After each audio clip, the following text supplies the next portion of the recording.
Listening to podcast is no replacement for real training. While we attempt to provide accurate commentary, we hold no responsibility on how you use the information we provide. Get medical training.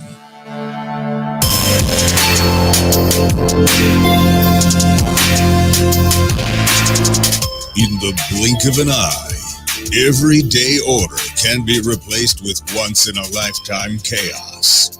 Be prepared.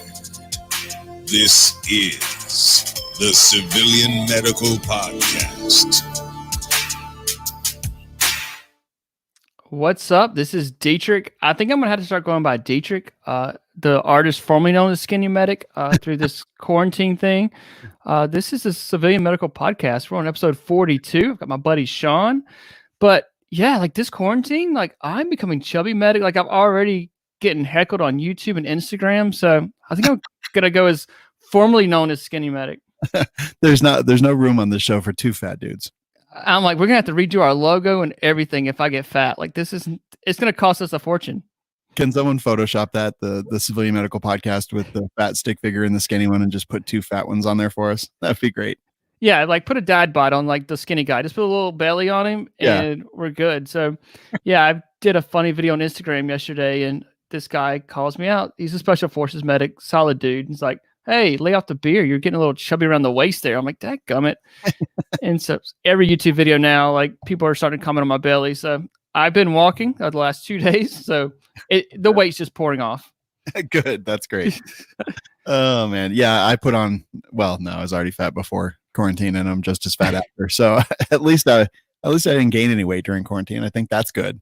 I think I gained weight during quarantine. Like it's killing me, but it's because Candace cooks so good. So yeah, like it's ridiculous. So now I got to get back, start walking, do a little bit of work to lose my dad bod.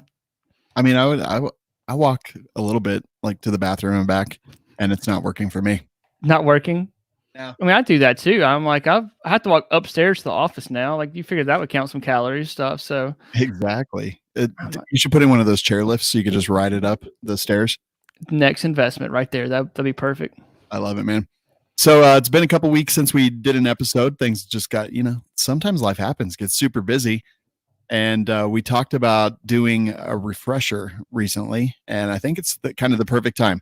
We did a lot of episodes on coronavirus, COVID-19, whatever you want to call it. And now I think we'll get back into just a little bit of review. And then I think we have some cool guests coming up very soon as well, right?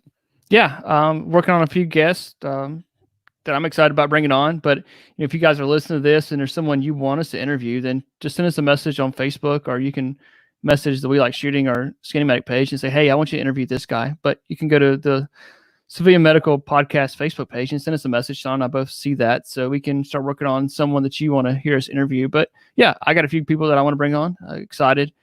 And then, like I said, the COVID-19, I think everyone's tired of hearing about it. So I'm definitely tired of it. So, but let's go back. Like this is how we first started talking about how we wanted to start our podcast off. Was going through and talking about the different phases of care and the March algorithm. So we did, probably the first 6 or 8 episodes at least. Yeah, breaking that down. So just kind of want to go back and kind of talk about it and just hit the high points. And if people want to go back and listen to those first few episodes and listen how terrible the audio is and stuff like that, they can go back and listen to it.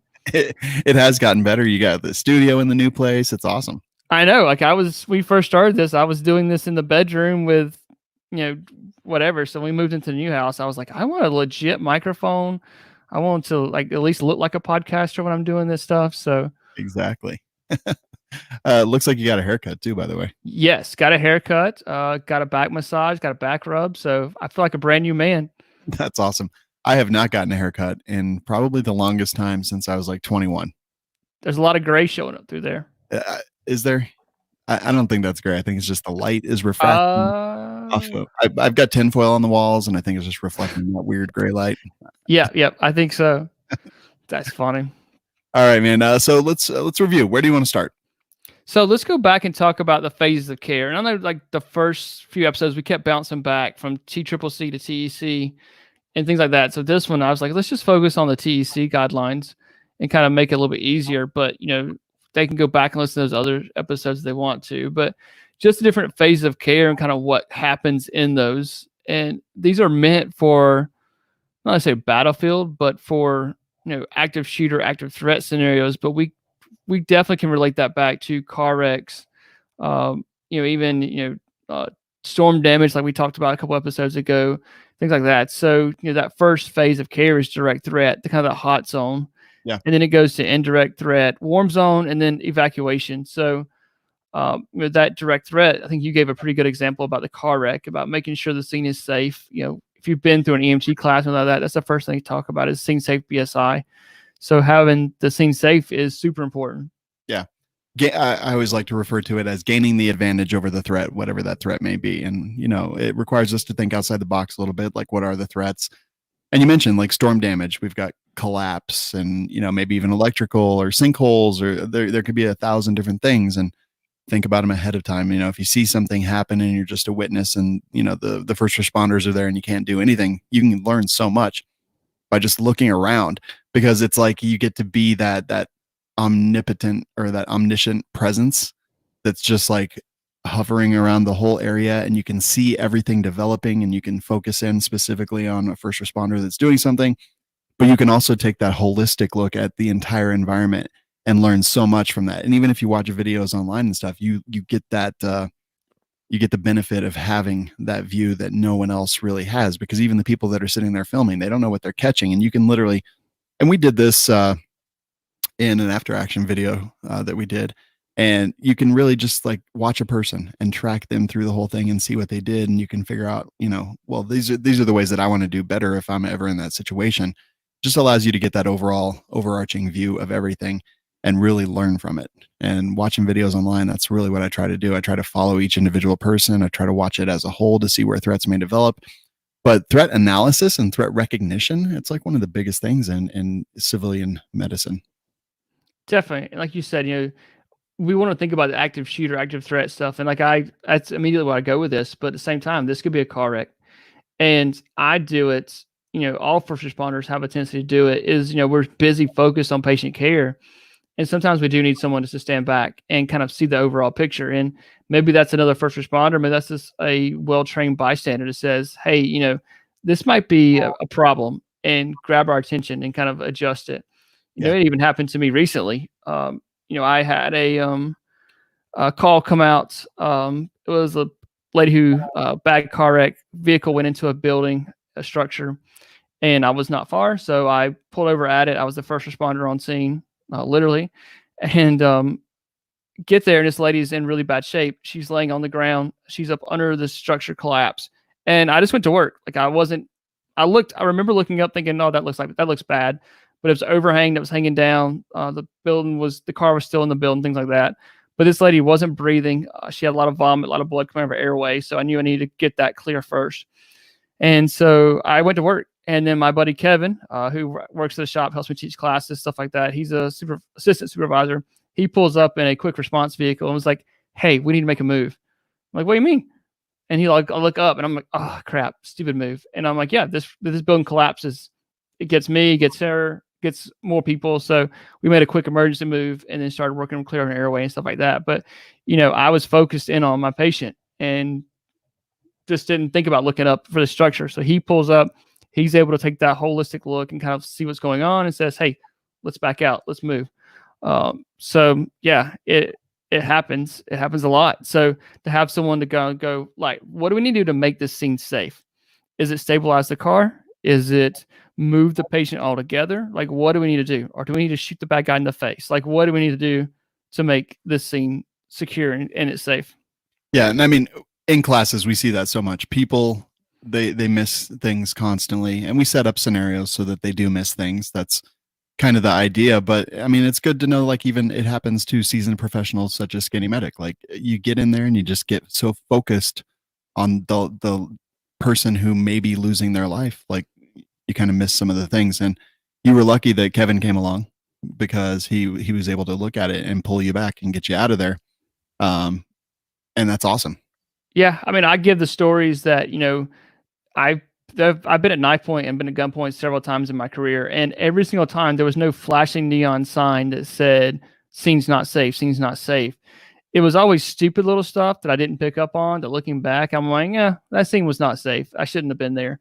But those are lessons learned, and it comes with experience. So you're able to tell that rookie, hey, look, that something doesn't seem right. You should trust your gut. We should probably not be here. Yeah. And so, it comes with experience. And so a lot of times, the civilian first responder doesn't get that kind of experience. So it's something you have to really concentrate on, slow down, and don't rush. You see people running to calls, running to scene, get out of the car, like running to the car. And that's not a good idea. I think you should get out of the car if you're going to a car wreck, something like that, and walk up to the scene.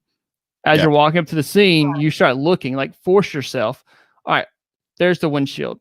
Like, what's past my windshield? What's past that? What's 10 feet past that? What's 15 feet? And like really focus on and looking around and slow down and take in those dangers.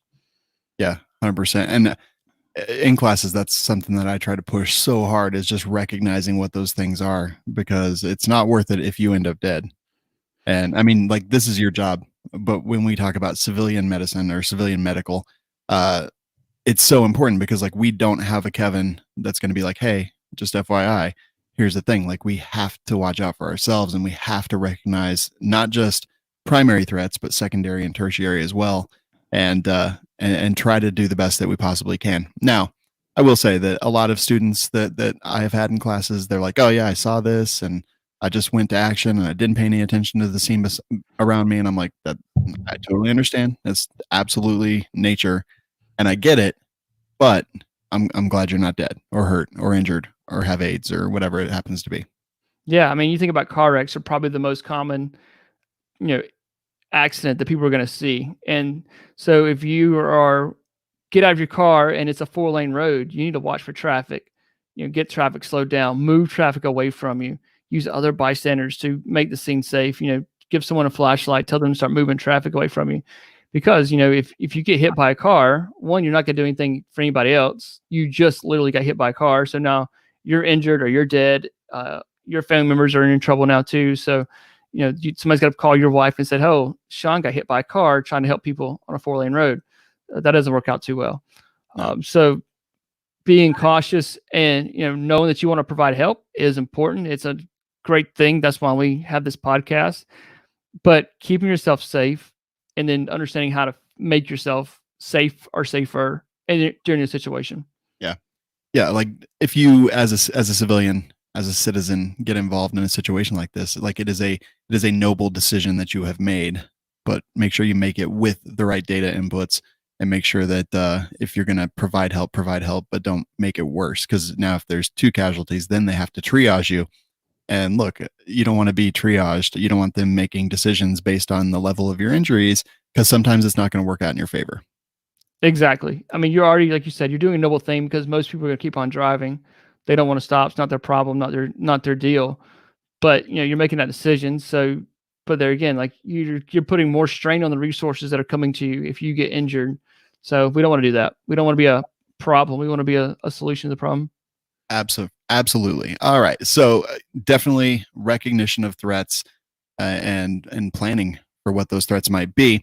So first phase of care for TECC, and I think TECC definitely, I mean, personally, my thoughts are that it's more civilian world, but aimed towards first responders. But I think it's something that people can really understand. Like, I mean, generally people can understand care under fire and all that good stuff. But this one is like direct threat, indirect threat, and evacuation, basically. And I think that people can generally figure out, wait, what is this? Okay, direct threat. What are my threats? So go through direct threat for us. Yeah. So direct threat means that there is an active problem that we need to figure out how to fix. So we're going to mitigate the problem, try to move to a safer position. Maybe that's closer to the road. Maybe it's into a hallway. Maybe it's into a room or something like that. And the only skill that we're going to do there is put a tourniquet on. You're going to stop major blood flow. Mm-hmm. So it should be a good commercial grade tourniquet. Improvising a tourniquet is not the smartest thing to do. Recently was reading some stuff that, everybody wants to do a belt for a tourniquet, and belts have about a 50% success rate. So direct pressure is a much better option than trying to improvise a tourniquet, but you should have a good commercial grade tourniquet there for you to use. Yeah, without question. And so it's managing massive blood loss, and as can be managed by a tourniquet. Why only a tourniquet? Why do we not pack wounds or apply direct pressure under direct threat? Because that takes time. It takes a certain amount of skill. So it's just too much time trying to do it. And so a tourniquet is easy. You can apply it within a few seconds and get the bleeding to stop. And kind of going back to the military side is they want you to stay in the fight. If I can put a tourniquet on an officer and he can still shoot, then absolutely, I'm going to put a tourniquet on him and he's still going to shoot. If I can put a tourniquet on you and you can still shoot the bad guy, then I'm going to put a tourniquet on you and you still shoot the bad guy. So it's about staying in the fight and stopping the threat. Because if we're talking about an active shooter, then the more rounds that he or she is putting down range, she's still killing people, or he's still killing people. Mhm. So we've got to stop the threat. So it's all about just doing a bridge to get you to keep you in the fight. Yep. So I always like to break it down Barney style, just to gain the advantage over the threat and consider blood loss control with tourniquet. That's what I do under direct threat. Anything else is secondary. And I mean and again, it could be cars, could be traffic. Someone has a household accident with a knife. That knife is a direct threat. You don't know. You got to make sure it's managed. You don't want to set it precariously on the counter, get down, and start putting pressure on a wound and have the knife fall off and stab you in the neck or something like that. I mean, stuff like that happens. We've all seen Final Destination. We know how it goes. Yes. And definitely, in those kind of scenes like that, I always want to find out where the weapon's at, because I was part of a scene years ago where it was a domestic boyfriend shot his girlfriend in the car. We were actually eating dinner at the Waffle House parking lot where it happened. And we go out and we started providing care. Come to find out, dude ran off. And the cook was like, I remember the cook being there. I was like, hey, look, you watch the woods. If you see any movement, you let us know. We're going to bail. And so I put the cook there watching the woods as we started doing patient care. And come to find out, when they arrested the guy like a couple weeks later, he said he watched this. He said he watched two guys come out of a Waffle House and like started doing patient care. He was like, I just want to make sure she was dead. She was like, if they'd have pulled her out of the car and she would have still been alive, I was planning on coming back. I was like, oh, well, that's good to know. Appreciate that. Wow. So, it's definitely like, I would consider that, that's still a hot zone. That's because we don't know where the threat's at. We saw him run into the woods. So we were working on controlling bleeding. We did have some bystander watching the woods, trying to make it safe for us. I had my concealed weapon on me at that time. So if he would have come back out of the woods, I would have dropped back to patient care stops at that point to make sure my thing is now safe again. I make it safe again. But it was pretty nerve wracking to hear that he watched me and watched my buddy, who was an EMT as well, Totally. Do that patient care. But it's so awesome because you did exactly what you should have done. You used your available resources, like you used the cook to watch the woods. You knew that you had protection on you. So you gave yourself time there. You created your own time. You managed the threat. And I mean, like that is literally textbook. I mean, it's amazing. And it's exactly what you need to do. And it's something that people so often forget, is to use your available resources, like whatever that happens to be. You knew that you were treating her in the car. You were going to have to turn your back to the unknown. So you had an available resource. Watch your back. Like that's really what it is. I really harp on this in classes, is back is never to the unknown. Back is to the known. And that way, hopefully peripherally, if you don't have any other resources available to you, at least if your back is to the known and you're looking into the unknown, you can hopefully see threats. I mean, we still get a little bit task focused, but at least you give yourself the best chance possible to react to any threats that may come. Definitely. And, if you're in like a domestic violence, I keep going back to those calls. Those are always the worst. Yeah. I never let anybody get between me and the door. It can be someone, but I'm always making sure that, I can have an exit, have a way of moving out, things like that. So yeah. And like, people want to help. Bystanders want to help. So if you can utilize a bystander to help you, maybe it's hold pressure, maybe it is look out and keep an eye on things like that. So, but they want to be helped. Maybe they don't know what to do. So if you can tell them what to do, then they'll do it for you. Yeah. And depending on how badly injured your casualty is, I mean, they can sometimes help themselves. Like if you're trying to gain the advantage over the threat, say in a situation of active shooter or something like that, and you can hand them a tourniquet and kind of explain to them how to put it on themselves while you're watching the woods. Maybe you don't have the cook maybe someone could do something like that. So definitely use your available resources, and don't forget that people can sometimes help themselves if you can talk them through it. I mean, sometimes they can't. Sometimes they're going to be panicked, but sometimes they can.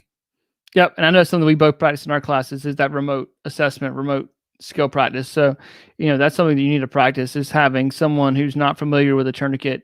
You talk them through it. You can't touch them. You can't, do anything, but you got to walk them through how to put a tourniquet on, things like that. So that's a good skill to practice. Yep.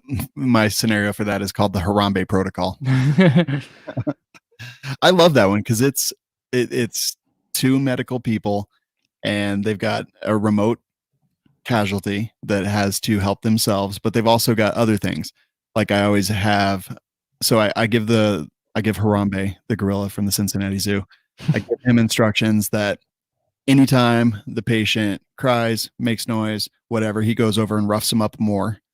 Anytime that anyone from the observation deck, depending on where it is, anytime that anyone there gets crazy, gets loud, gets anything, anytime anyone does that, then he's to go back over and rough up the patient even more.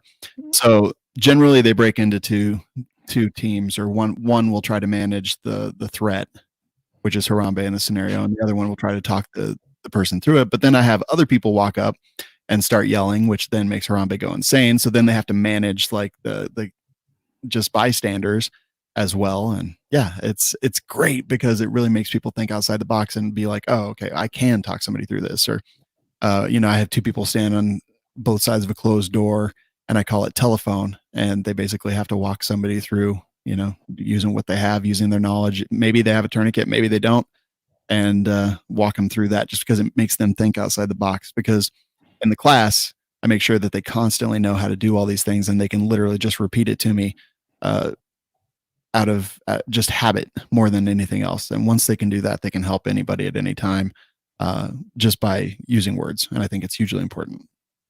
Definitely. We did one skill similar to that. We basically had a downed officer. For whatever reason, this officer doesn't have a tourniquet, so you got to get to him. And then there's not enough space where he is sitting for you and the medic to be in behind cover. So you have to, he was behind this rock wall or something like that. And we had to go over to a fire truck, and there was a guy with a paintball gun. And every time you go to stick too far out, he shoots at you with a paintball gun. So we were doing this, and one of the teams didn't throw the tourniquet quite far enough.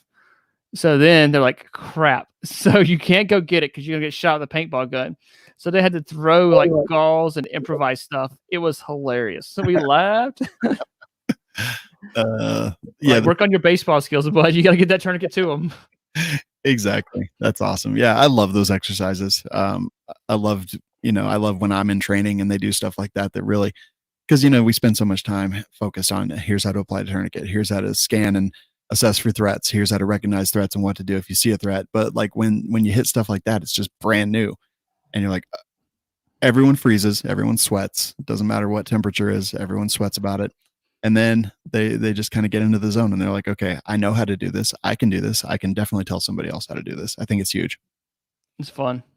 It is. All right. So direct threat, basically gain the advantage over the threat and consider massive bleeding control with the tourniquet. Definitely. And then at some point you're going to move to that indirect, that warm zone care.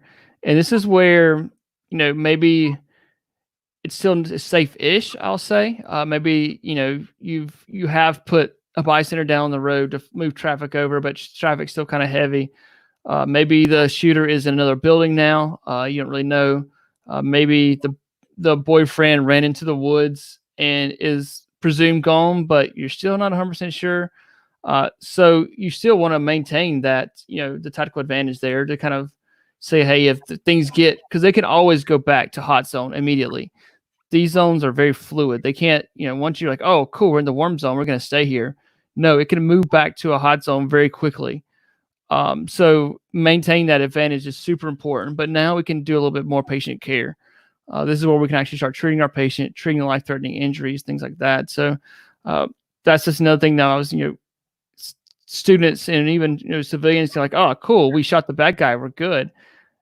But you don't think about there's another shooter, or that, yes, you have people standing at the road removing traffic, but then the 18-wheeler doesn't see you and he slides into it. He starts slamming on the brakes and he's moving into traffic So always know that those zones can move. They're very fluid. And you can go to a cold zone, very quickly too. So, just understand that, because you have the advantage now doesn't mean you can have the advantage in 30 seconds. So to be able to adapt and move quickly, if you're doing something and someone says move, you don't say, hold on, let me finish putting this tourniquet on, or hold on, let me finish putting his chest seal on. You move. And that's one of the things we talk about. That could be something like, hey, we need to move now. We got to go now. The fire's, the fire's growing. We need to move because we're in danger of the fire, or it's a chemical, something like that. When someone says move, you move. And you can't just say, hold on, give me 30 seconds. No, we need to move. Let's go. Yeah, absolutely. So getting back to indirect or warm zone, maintain your advantage over the threat, run through the March algorithm. And just, it's surprising how many people forget it. Like we all know how to spell March. We all know what March stands for. And Skinny Medic, what does March stand for? So we've got massive bleeding. We've got airway, respiratory, circulation, and heat loss. Also could be for head injuries. But yeah, I mean, people forget. And, I tend to talk out loud on calls, and I will still do it. I'm like, all right, cool. Where's this blood coming from? All right, we got the blood taken care of. All right, well, let's fix the airway. Oh, let's put a chest seal on. Like, I start talking through things, and I talk out loud. So that way, whoever's helping me knows what my mindset is, knows what I'm thinking. Mm-hmm. So maybe they start grabbing stuff. They were like, hey, all right, my next move is going to be to put a chest seal on. Start opening that packaging up so I can start getting ahead of myself. Not just stumble, but to be prepared that I know that I'm going to need a chest seal. So, hey, there's my bag. In the respiratory bag, there's 2 chest seals. Get them out. Start opening them up for me. I'm going to fix this 1 second, and then we're going to need you to put a chest seal on for me, or hand it to me. So start going through that algorithm. And if you have multiple patients, then you're like, all right, do you have massive bleeding? Patient A. All right, cool. Move to patient B. Do you have a massive bleeding? No. It kind of go back and forth with these. That way, you're not going through the whole March algorithm on patient A, and then patient B has bled out they could have survived with a tourniquet. Yeah, I always give them timers, and I'm like, hey, in 3 minutes, you're dead. And because I do kind of a response, like the casualty stays in character, except for to answer specific questions about their condition or whatever it may be. And I'm like, in 3 minutes, you're dead, unfortunately. So if they don't get to you, and that's another one of those things about triage is sometimes you have to make really tough choices based on who you actually can help with the equipment and knowledge that you actually have. And some people you just probably can't. I think that's important. Definitely. And that last part, once we finish the March algorithm, we're going to start preparing patients for evac and to move them, because these patients ultimately need surgery. They don't need you. They don't need a paramedic. And as much as I'm pro EMS, I love medics, love EMTs. They don't need you. They need a surgeon. So for moving them to evac, like, make this easier on yourself. If you have a couple patients, move them closer together. There's no need you running around the scene like a chicken with your head cut off. If you can move 2 patients side by side, absolutely move them side by side with their heads facing you and go to work. Like, there's nothing wrong with that. Make it easier for you so you don't have to work as hard. Yeah. That's a huge one that a lot of people don't do. They'll be running back and forth, back across, or they'll have a partner who's working on somebody across the room and they never mention anything. And, maybe I might take things out of kits occasionally just so they would have to ask for it. And they generally just don't, because they get so focused on what they're doing. Definitely. I've done a class one time and they talked about putting a patient in circles. Like, you're obviously way outnumbered in patients. You have like 8 to 10 patients. So we were doing some training stuff, and we had, probably, I swear it's like 5 or 6 patients per medic. And so they were telling us, put them in a circle. And these are all military guys. So they're a lot smarter than me for this kind of stuff. So put them in a circle. And so we did. We started putting patients in circles. Like, we had other responders pulling patients to me. I opened up my bag, and it's opened up, and they started making circles around me. Everybody's head is laying towards me. And that way I can, all right, this is patient 1. I've cleared his airway. Patient 2, I've cleared his airway. And I go around a circle, and I'm like, all right, let's go back. And after I've done the March algorithm, I'm busy going back and reassessing those patients so I can start and keep working. And that way I'm not having to get up and run across the garage to work on patients. I'm right there and just keep making a circle and keep working them. And I was like, this actually works. Like, this could work on the interstate. Like, if you got multiple patients that are injured in a van rollover, a bus rollover, you could absolutely move patients, put them in a circle around you, dump your equipment in the middle, and go to work. Yeah, that's huge. Hopefully none of us end up in situations like that. But I mean, having that plan is going to be, I mean, that's super effective, right? Like you remove so much of the moving around and having them all there. You're not forgetting, oh, wait, did I do this over here? No, you can just literally just run through march on all of them quickly. And whether it's recovery position or head tilt chin lift or jaw thrust, if they have a possible C-spine injury, like you can do all that from right there, super easy, which is great. Definitely. So if you ever find yourself in that situation, you should absolutely take pictures for us. We'd like to see it. Yes. But yeah, I mean, just make things easier. And like from a responder standpoint, the march algorithm is easy.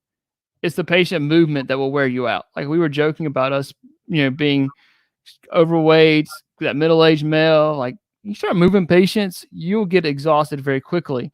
Now you went from your heart rate being 90, you're a little excited, you're doing some stuff, your heart rate's 90, but you're manageable. You start moving 220-pound men, 240-pound men around a room. Now your heart rate's 150, 160. You're breathing 24 times a minute.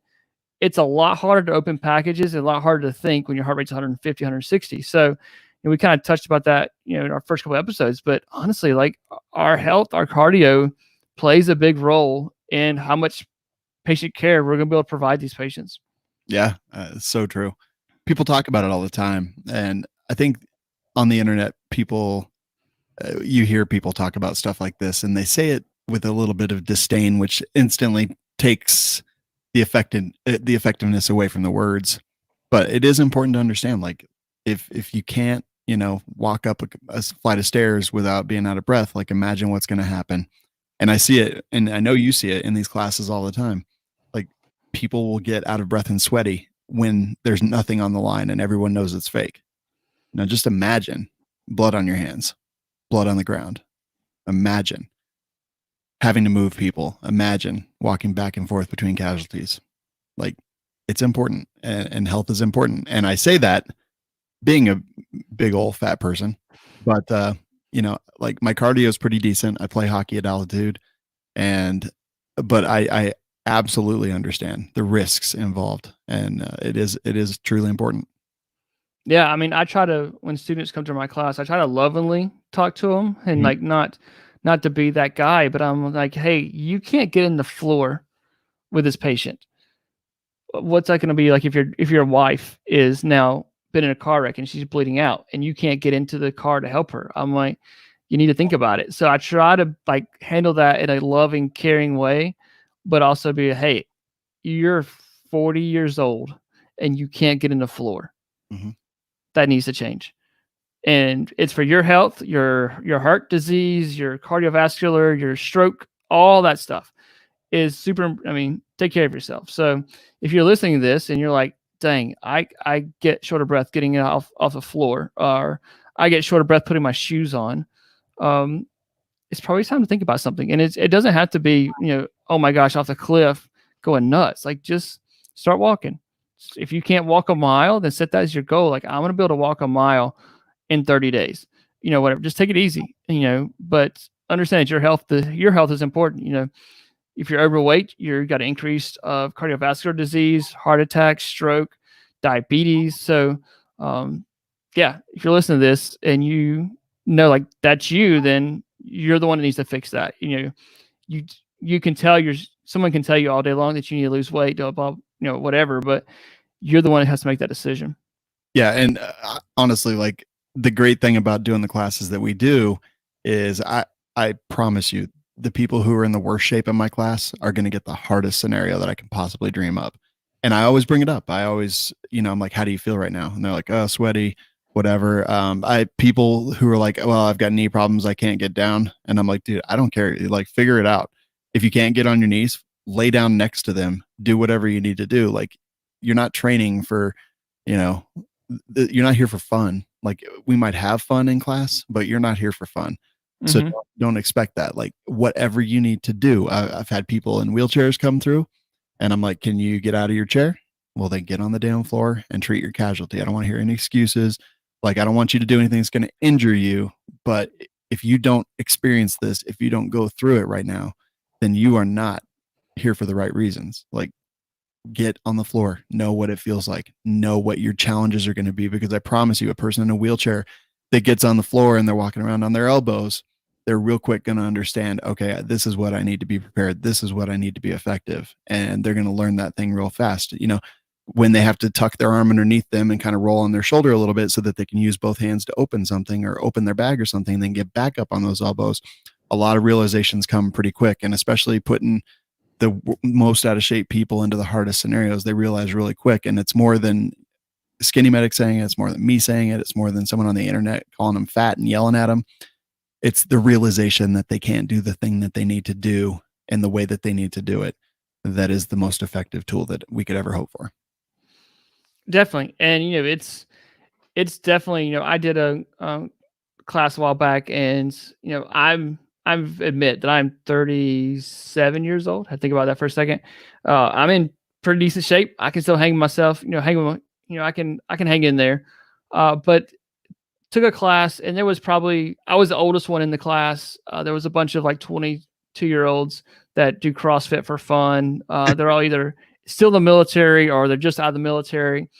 And I was like, holy crap. Like, it makes you realize just how big that gap is from me being 37 to, yeah, I can still bust out 6-minute miles. Like, I'm feeling like I'm pretty good. I can do pull-ups. I can do sit-ups. I can do all that good stuff. And I can still do 6-minute miles.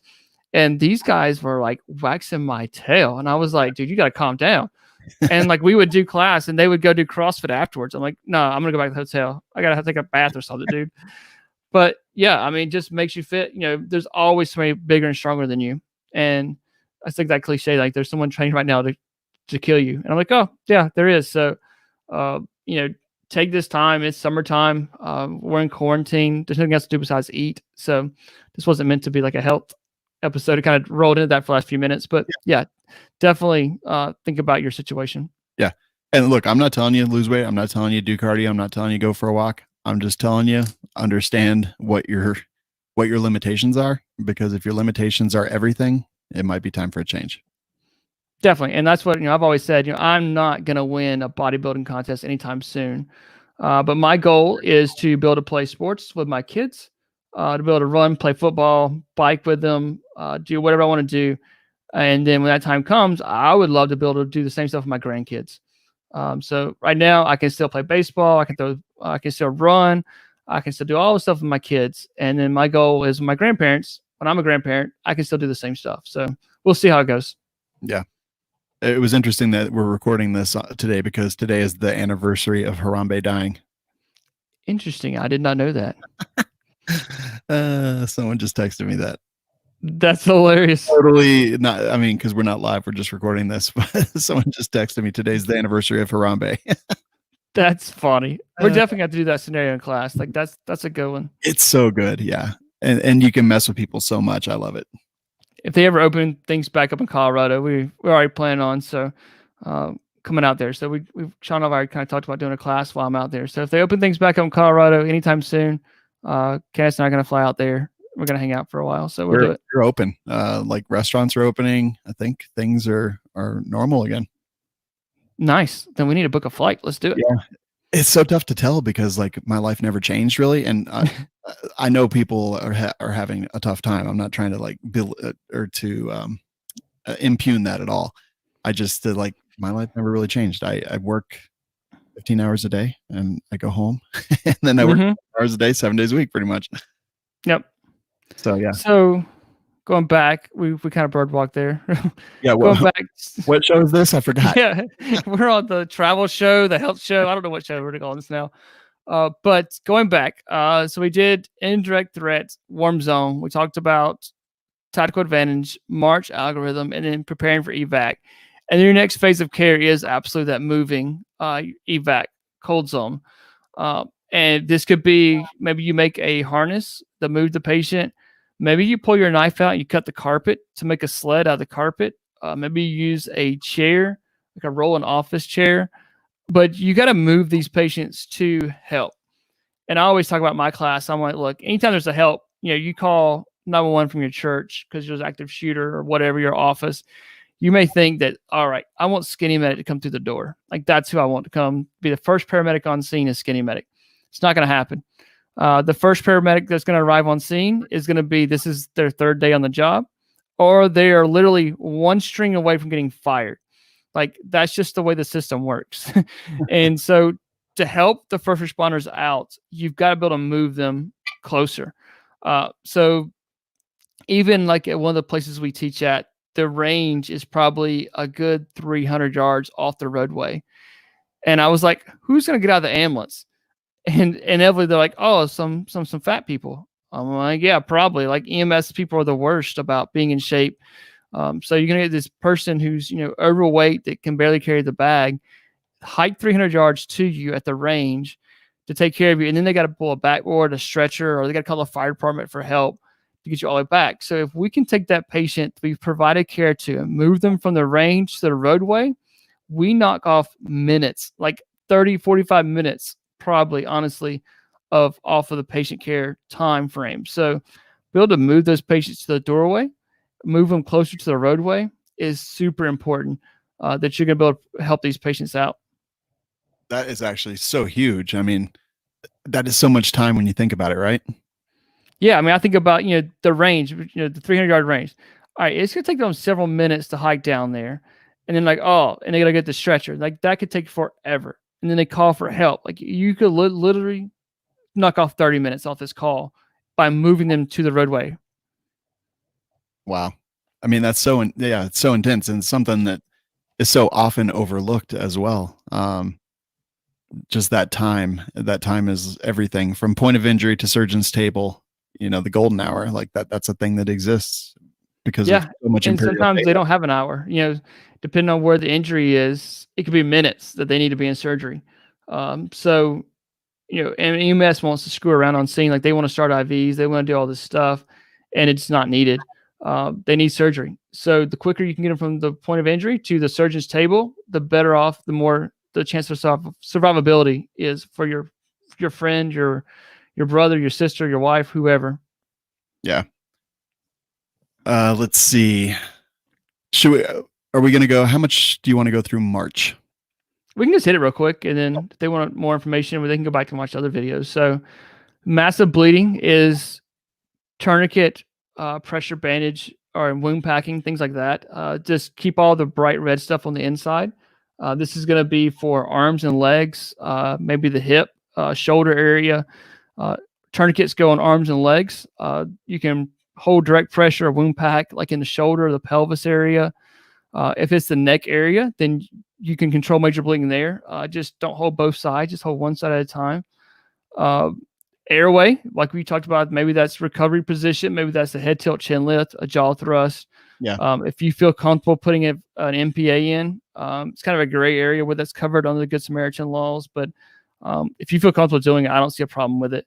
Yeah, I've put in so many MPAs in people. Like I'm pretty comfortable with that. Going back real quick to massive bleeding, we even just today saw a comment about somebody that went to a medical class and was instructed by the instructors to put tampons in their medical kit for puncture stuff. Oh my gosh. And I said they should get a refund for that class. Yeah, I mean, that's unfortunate. Like, and this is no fault. Like the person that we're talking to, they are awesome because they went out and they got this training. It's unfortunate that they found people who are kind of idiots to actually do the training for them. And again, like this is not about the person who got the training because they're awesome. It's about the people who are out there still perpetrating these urban myths and think that it's, good medical advice, and it's not. Now, yeah, what would you do if you went to a class and they told you about tampons? I would look around for the hidden cameras, honestly. Yeah. But yeah, like I've literally copied and pasted the same comment multiple times this last few days about bleeding control. Bleeding control is not about absorbing blood. It's about direct pressure. It's about pressure. The tampon is just absorbing blood. That's what it does. And it doesn't absorb a lot of blood. It just soaks up the blood from your wife's menstrual cycle, your girlfriend's menstrual cycle. And that's not a lot of blood at a time. They have to change those out because they can get toxicity, cause a lot of problems. There's just not a lot of gauze there. And so bleeding control for gunshot wounds, knife wounds is about direct pressure, putting all your body weight into it, putting good firm pressure there. So I would, the next time you're taking a crap, if you've never seen a tampon, you never looked at one, next time you're taking a crap, reach over, open up your wife's tampon. You can throw it away. No one's going to even know. You don't have to tell us, something like that. But look how much gauze is not there. Literally, there's no gauze there. And so if I was in a class doing that, I would ask the evaluator to see his tampon, and I would open it up and show him the gauze. And then I would open up my compressed gauze and show him the exact amount of gauze that's there or not there. I don't know. I probably wouldn't do it in front of everybody to be that kind of guy, but I would still, I'd be pretty upset. But yeah, so like I said, I've literally copied and pasted that comment several times the last few days about, it's about pressure. It's not about absorbing blood. So, well, and then, oh, go ahead. I'm sorry. I was just saying tampons, the only, anything I can see will be a nosebleed. But there again, it's about pressure. So even with a nosebleed, you need to put pressure on top of the nose to hold it, pinch it, hold pressure. So even going back to the nosebleed, which, I get it. Like if you're going to use it, maybe it's for that.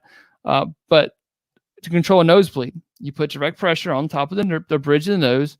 You have them lean forward, and the bleeding stops. Yeah, and I'm like, you could put a tampon in the nose for a nosebleed, but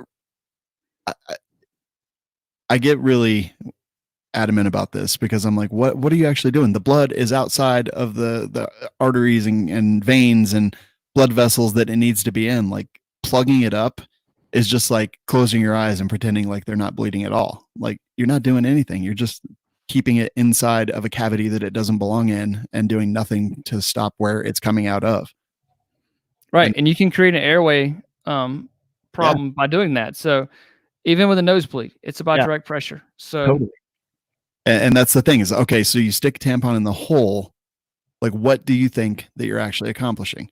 You're accomplishing nothing. It's not putting the blood back into the vessels and everything that it belongs in by any means. It's not stopping the bleeding because there's no pressure against the laceration of the blood vessel or vein or artery.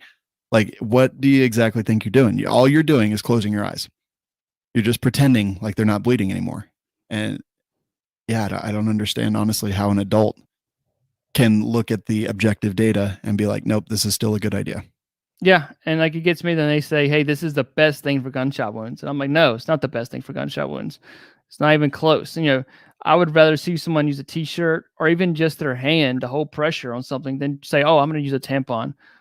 So tampons do not belong in your trauma kits. They're not there. So yeah, and it's unfortunate because we have people like Medal of Honor winner Dakota Meyer out there advocating use of tampons for blood, for gunshot wounds. Yeah, I mean, and even like some people talk about prices like that. Like go look at a box of Cling on Amazon is cheaper than buying a box of tampons. So it's not even about price. Like, so it's just there's no legitimate reason that you can argue to me for me to come close to putting a tampon in somebody. Yeah, unless you get that tampon directly up against the source of the bleed and apply a ton of pressure on top of it, and then there's way better materials to use for that. Yeah, I would just take her shirt off. I would ask for her name first, and then take her shirt off and use that way. Yeah, I'm not taking my shirt off because nobody needs to see that. Yeah, always get their name first before you take their shirt off. That's exactly. That's the one rule. Exactly. Only if they're very attractive, though. Is that the rule? Yes. Okay, good.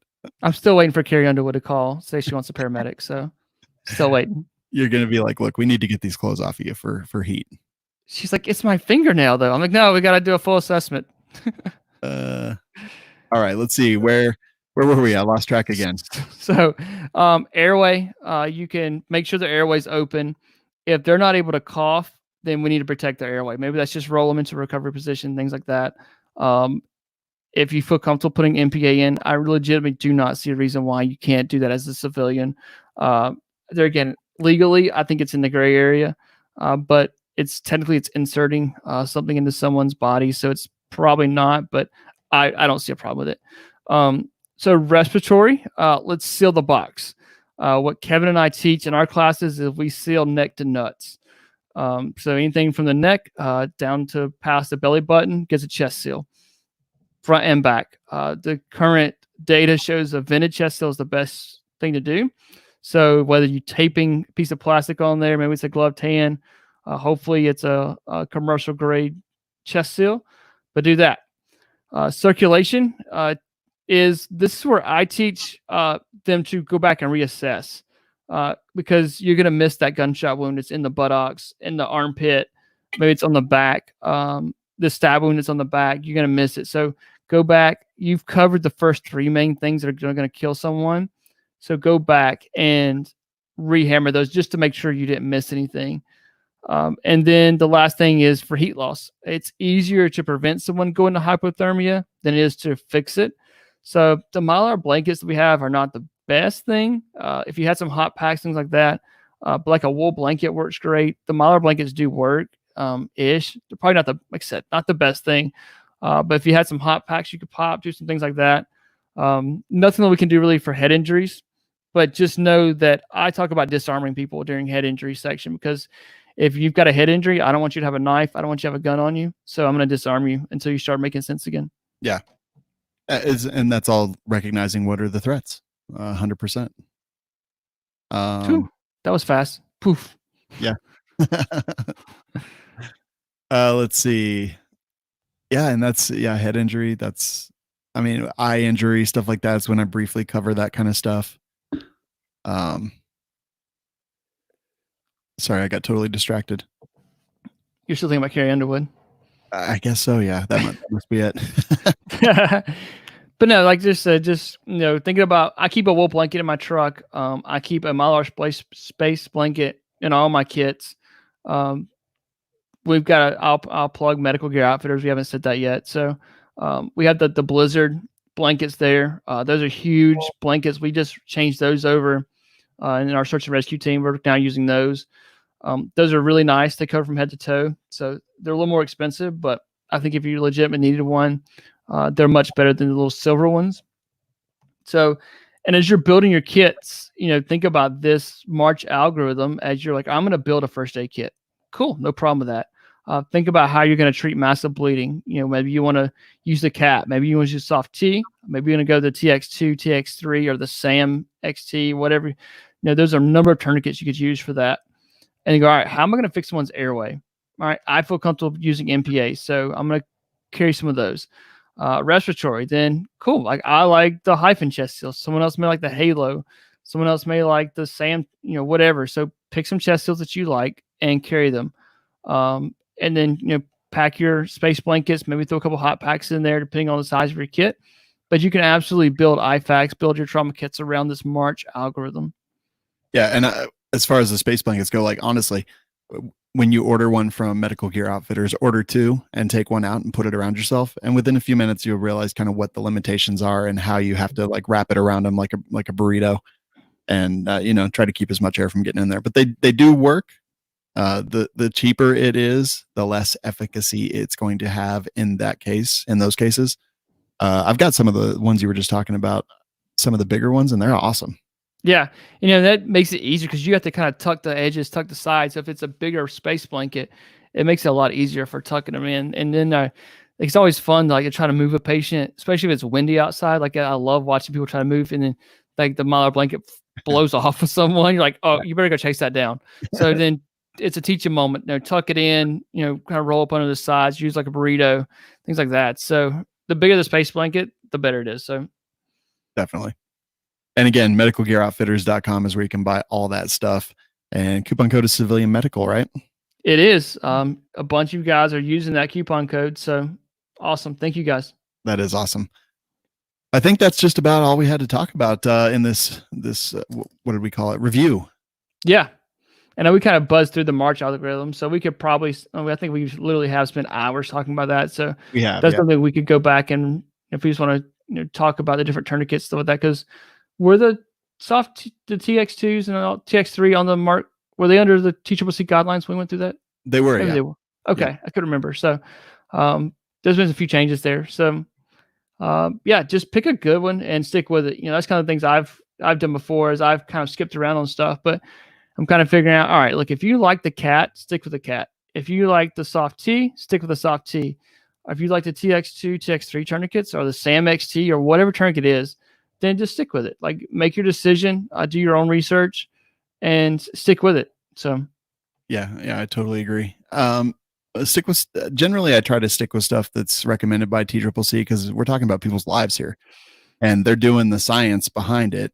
TX2 and I knew TX3 was. I was just double checking TX2, and it is recommended. So yeah, and that's kind of like I have a CATS AppSoft T's in my truck. I put the TX3 in my backpack for my search and rescue bag because I like the way that it has the micro adjustments and thinking like prolonged field care. Like I'm going to be in the woods for a long time, so every tourniquet on the market has its advantages and disadvantages. So just kind of look through it and do your own research. Yeah, absolutely. And so I asked earlier, if you went to a class and someone started talking about tampons, I'm not saying throw out everything that they do in the class, but every class you go to, people are going to have different opinions on different things. And it's not you don't throw away the baby with the bathwater. You take what you can out of every class, apply it to the science that you understand and that you hear about it from reputable sources. And honestly, like follow what's Fisher's Facebook page? I'm forgetting. It's was it Saint something or evidence-based medicine? Something like that. Yeah, just search for it. I'm sure you'll find it. But they're putting out they're dropping knowledge bombs almost every day. Yeah, and even like they were talking about the other day about dropping knees, and I was like, we still teach that. We talk about dropping knees, and I was like, oh, well, maybe I shouldn't teach that anymore. So, they dropped some some good data about dropping a knee probably just delays the care that you should be providing. So I was texting Kevin. I was like, hey, we're not going to teach that anymore. I was like, we're going to teach that if you're by yourself, you put the tourniquet on. If you have a bystander, yes, they can drop a knee while you're putting a tourniquet on. Yeah. But we're going to stop teaching if you're by yourself to drop a knee and then kind of reach over and put your tourniquet on. No, just put the tourniquet on and be done with it. So we're changing how we're teaching. Yeah, it was interesting because I am like, I mentioned it once in class very briefly. I'm like, you can do this. And then I really focus on that. But to read that, I was like, damn, all right, that's awesome. I'm probably not even going to mention it anymore because it makes sense, right? Like you're delaying treatment to focus on another task, and we get so task overloaded. But yeah, go find them. They're dropping knowledge bombs. Don't throw the baby away with the bathwater. Even the tampon class, I'm sure you got a ton of good stuff out of it. But yeah, take what it is, have critical thought applied to the things that they're teaching. And if something doesn't ring true, then go research it yourself and find out what the truth actually is, because no one's infallible. No one teaches everything perfectly. This stuff is constantly changing, evolving, and things and procedures and interventions are getting reevaluated constantly. And it's tough for everyone to keep up. So, apply what you can, don't apply what you shouldn't, and keep getting that training, because that is the key. Definitely. Like you said, if you took a class last year, look at take another class, because things change. Like we changed the way I teach my class. You're changing the way you teach your class. So definitely things change. Yeah, 100%. So thank you everyone for listening. So medicalgearoutfitters.com, coupon code Civilian Medicals, where you can get the gear that we talk about in this show. And it also helps put food on Skinny Medic's table. And apparently he's eating a lot more of it these days, so he needs it. Yeah, apparently I need to push away from the table a little bit. Exactly. You need to start fist-sized portions, buddy. But it's so good. I don't know. I'll have to, when you guys come out, we'll have to have Candace cook. Yes. Good luck with that. I know. No, I'm on the road. All right. We'll talk to you guys next time. Thanks for listening.